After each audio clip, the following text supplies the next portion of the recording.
مر جاتا ہے اس کا علاج نہیں ہو پاتا ہے.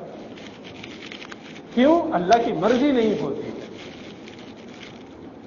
تو ہر چیز میں توحید کو پیش نظر رکھنا مسلمان کی بنیادی ذمہ داری ہے.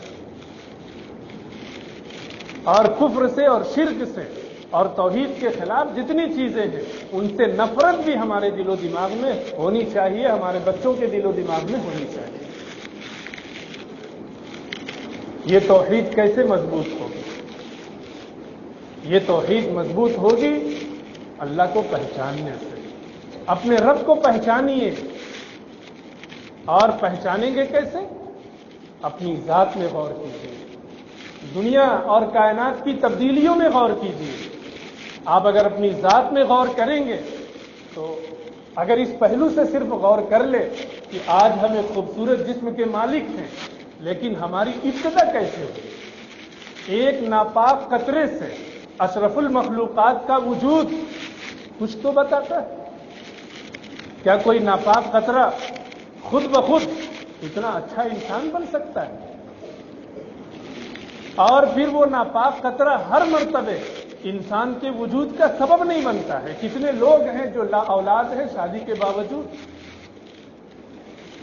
آخر ایک ناپاک قطرے میں جو بدن پر لگ جائے تو اس کے ساتھ نماز نہیں ہوتی. ایک ناپاک قطرہ جو ہمارے بدن پر لگ جائے تو اس کی بدبو گوارا نہیں.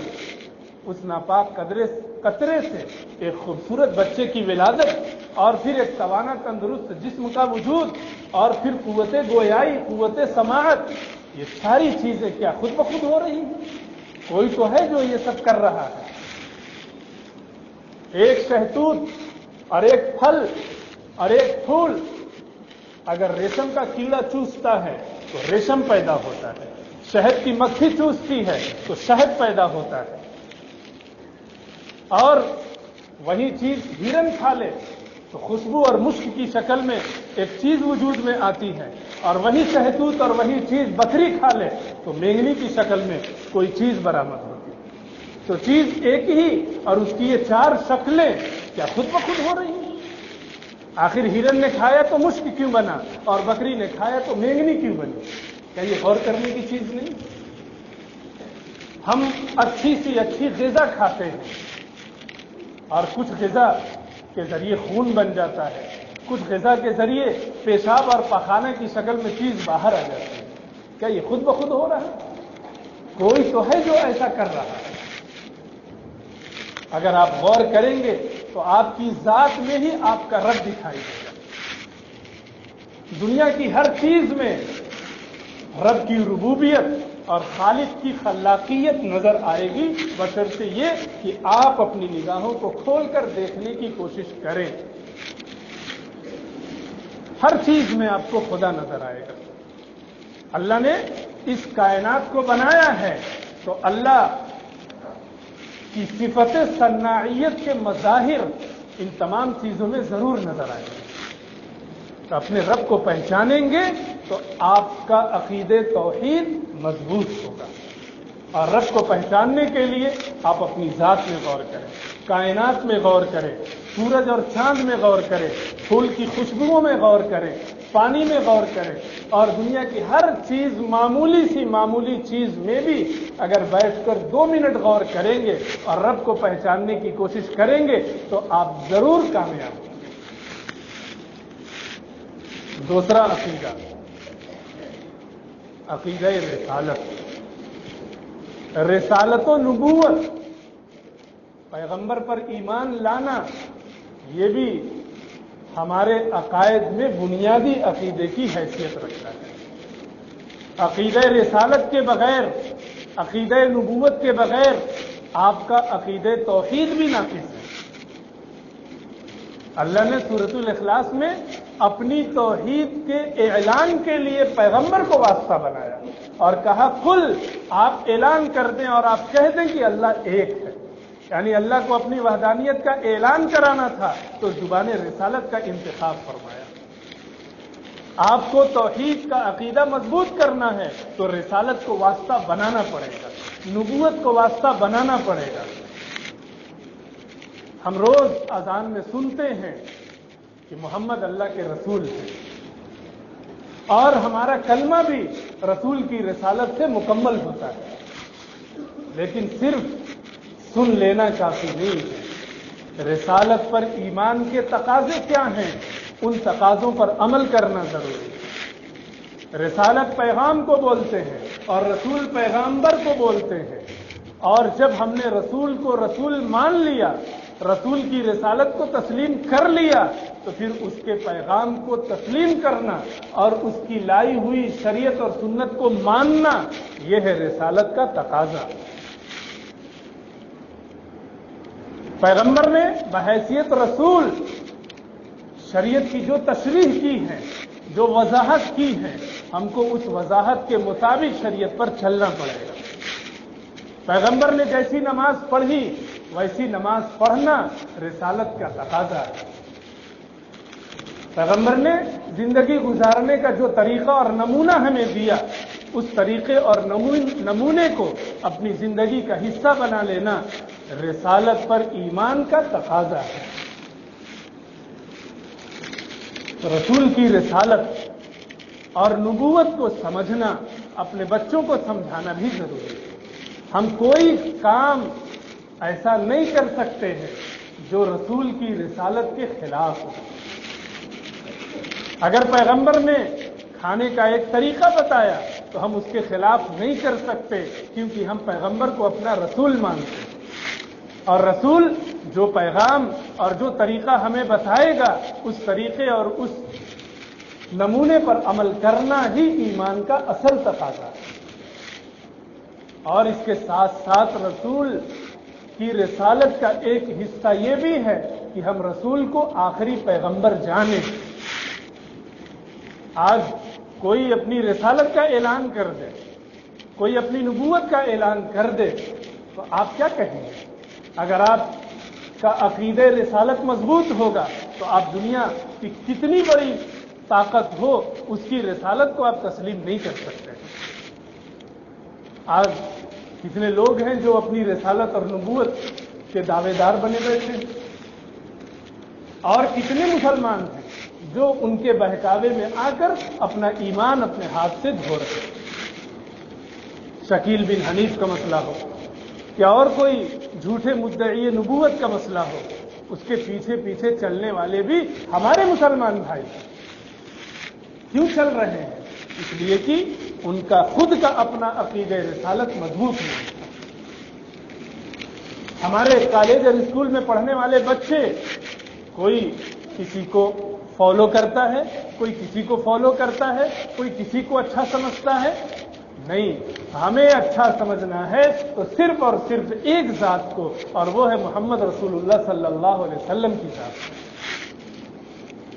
اور اس عقیدے میں مضبوطی لانے کے لیے ہمارے لیے ضروری ہے کہ ہم رسول اللہ صلی اللہ علیہ وسلم کی ذات سے محبت کریں. اور محبت پیدا کرنے کے لیے ضروری ہے کہ ہم ہر کام سنت کے مطابق انجام دینے کی کوشش کریں. اور تیسرا عقیدہ آخرت. ہم خود بھی جانیں، اپنے بچوں اور بچیوں میں اس کا مذاکرہ کریں کہ اس دنیا کے بعد ایک اور زندگی آنے والی ہے، ایک اور دنیا آنے والی ہے جہاں ہمیں اپنے اعمال کا حساب دینا ہے، جہاں جنت اور جہنم کے فیصلے ہوں گے، جہاں ایک دوسری دنیا سجائی اور بسائی جائے گی، اور وہ زندگی اصل زندگی ہوگی. دنیا میں ہر چیز جوڑا جوڑا ہے. آگ ہے تو پانی ہے، خوشی ہے تو غم ہے، مرد ہے تو عورت ہے، رات ہے تو دن ہے، اجالا ہے تو اندھیرا ہے، ٹھنڈک ہے تو گرمی ہے. دنیا میں ہر چیز جوڑی جوڑی ہے. تو جب یہ ایک دنیا ہے تو اس دنیا کی ایک اور جوڑی ہوگی، اور اس جوڑی کا نام آخرت ہے. قرآن کریم نے جگہ جگہ فکر آخرت کی دعوت دی ہے. جگہ جگہ یہ بتایا ہے کہ مرنے کے بعد ایک اور زندگی شروع ہوگی، اور وہی زندگی اصل زندگی ہے، جس کا آغاز قبر کی زندگی سے ہوتا ہے، جس کا ایک پڑاؤ محشر کی زندگی ہوگی، اور جس کا آخری پڑاؤ نیک لوگوں کے لیے جنت ہوگی اور برے لوگوں کے لیے جہنم ہوگی. اس آخرت کہ عقیدے میں تو اتنی کمزوری ہے کہ بس اللہ کی پناہ۔ آج برے اعمال کیوں ہو رہے ہیں؟ کیونکہ ان کے حساب و کتاب دینے کا احساس نہیں ہے، ڈر اور خوف نہیں۔ آج برائیاں اس لیے ہو رہی ہیں کہ ان برائیوں کے انجام سے ہم بے خبر ہیں۔ اس لیے ان 3 عقیدوں پر محنت کریں، اور فکر آخرت اور عقیدے آخرت کو مضبوط کرنے کے لیے آپ قرآن کریم سے محبت پیدا کریں۔ قرآن کریم میں بیان کیے گئے قصوں کو پڑھیں۔ سارے قصے اور ساری کہانیاں جو قرآن کریم میں موجود ہیں وہ سب عقائد کی اصلاح کے لیے۔ اس لیے ان 3 عقیدوں پر خود بھی محنت کریں اور اپنے بچوں کو بھی محنت کرائیں۔ عقیدہ توحید، عقیدہ رسالت و نبوت اور عقیدہ آخرت۔ اللہ ہم سب کو ان عقائد کو سمجھنے اور اپنے بچوں کو اور دیگر مسلمانوں کو سمجھانے کی توفیق عطا فرمائے۔ وآخر دعوانا ان الحمد